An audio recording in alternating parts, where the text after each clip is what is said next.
Hello growers, oh my word, it is absolutely freezing today. It is currently -2 degrees. It is Friday the 21st, just checking the watch, 21st of November, and it is freezing, and as you can probably hear, the ground is frozen. Look at it all.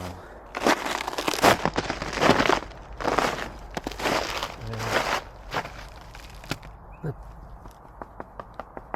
pond is rock solid. Everything. The Brussels are drooping, and they're actually solid, stuck in place actually, which is crazy.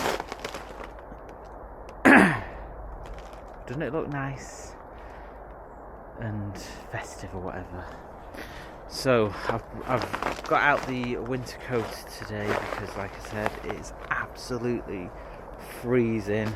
The reason why I came down, you may think I'm stupid for coming down in this weather. I've not come down to actually do any jobs. I've come down to check up on the plot because we had Storm Claudia 4, 5, 6 days ago, I think it was, and the winds and the rains were absolutely horrendous. They were so bad, so I wanted to make sure everything was okay. And also, a couple of the plot holders have said that some raised beds have been taken off their plots, so I wanted to come down as well and make sure that my plot was okay. So raised bed wise, everything is still here. However, can you see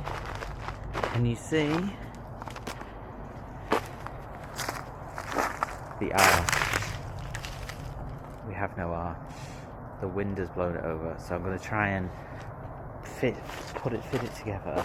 I don't know how I'm going to be able to do it because obviously the ground is solid, but let me see if I can get it together.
My hands are absolutely freezing, even with gloves on, my hands are frozen. That is the best I can do for the arch at the moment. What I might do is, if the winds come again, I might just put the arch down over in the storage area, or whatever area, the area that we don't use stuff with, put the arch down and then put it back up in the spring.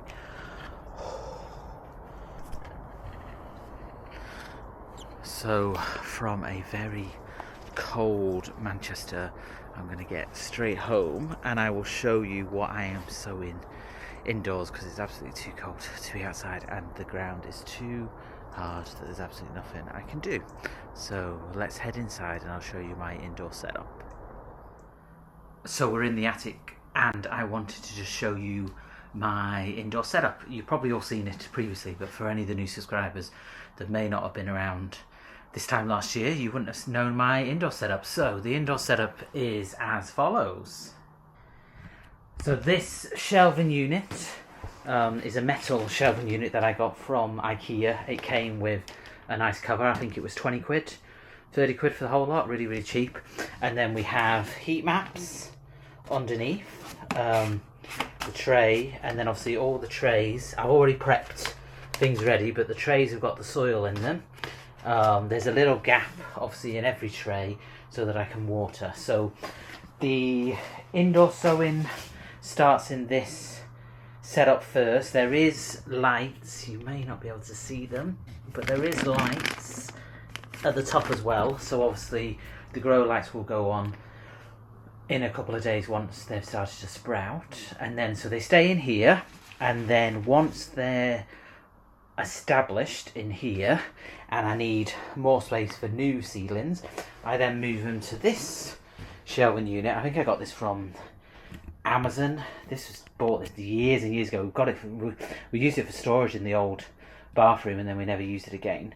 So then they come onto here, so we get one on there, one on there. There's grow lights here, and I've got extra lights which can go into here to help them. So at the moment we're just using this setup to sow the seeds. So the seeds that we are actually sowing today are some sweet peas of my own. I spoke to Pete. I'll put link his channel below. I spoke to Pete about, or messaged Pete about growing sweet peas this time of year, and he said that they should be fine. You can start them off inside, and then I've got a greenhouse / cold frame outside, so we recommended put them in there, so I will do that. So I will do 2 sweet peas per container to make sure they sprout okay. And then we have the Foster's Elsay seeds again, because it is now the Giant Onion Growing Challenge 2025-26. I think I got 10th place or 11th place this year, so I'm hoping for a better one. I am a bit behind. I think Pete is 3 weeks or 4 weeks. It's Friday now, 21st, which means Friday night is onion night, so Pete will probably be putting his 4th video out tonight, so I'm probably 4 weeks behind, but I'm going to use that to my advantage and copy what Pete does, because he did quite well last year as well. But also, thanks to Ali over at My Rusty Garden in Canada, I also have her Kelsey onion seeds as well, so I'm going to do half and half and see which is actually better. I think I did half and half last year and then mix them up, so I will try not to mix them up this year. So let's get sowing and prepping for the onions and the sweet peas. So I think I've made too many of these for the sweet peas. So I think, I don't know, because if I do 2 in 1, then I'm going to have 20 sweet peas. So do I hedge my bets for 20 sweet peas? I don't even know if I've got 20 sweet peas in here. 2, 4, 6, 8, 10. Oh, I do have. Do you know, let's hedge our bets and do 2 in 1.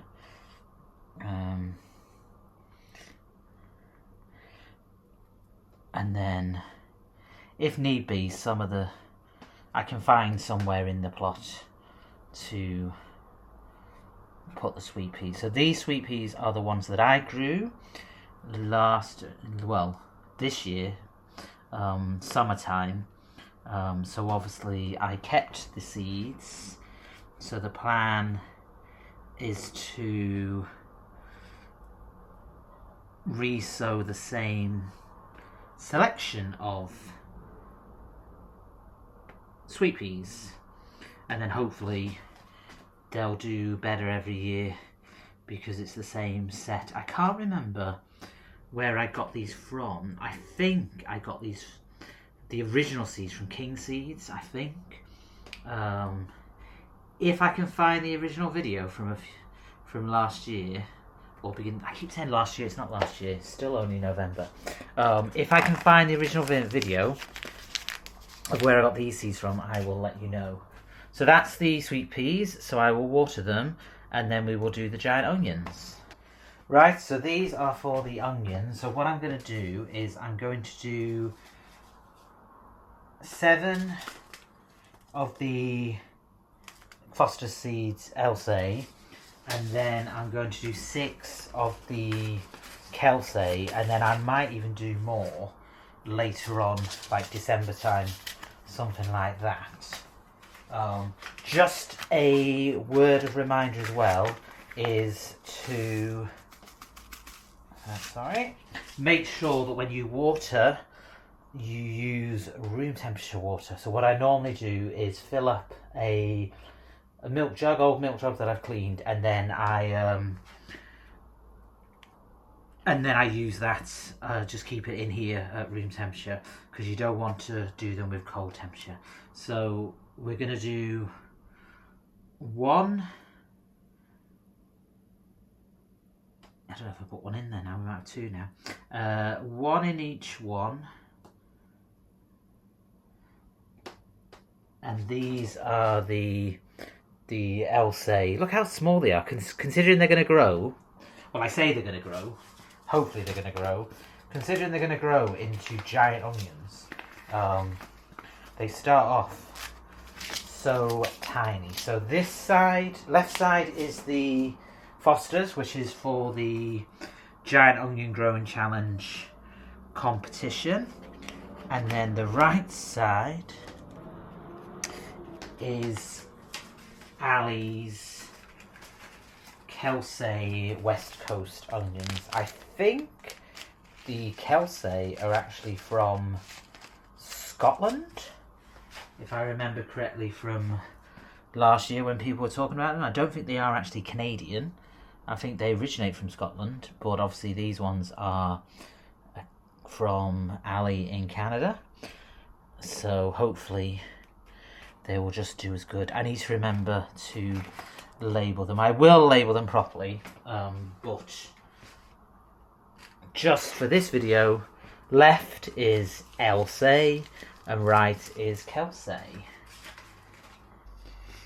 So I will water them, and then they will go in the greenhouse grow light, whatever you want to call it, and obviously I'll update you as we go. With the Giant Onion Growing Challenge, I will use hashtag, I think it's GOGC2526, I'll have to have a check, but I will use the hashtag so you can follow it along if you wish to, and we can see how we go. And then obviously once the ground falls a little bit, we will be back at the plot to tackle all the beds ready for spring.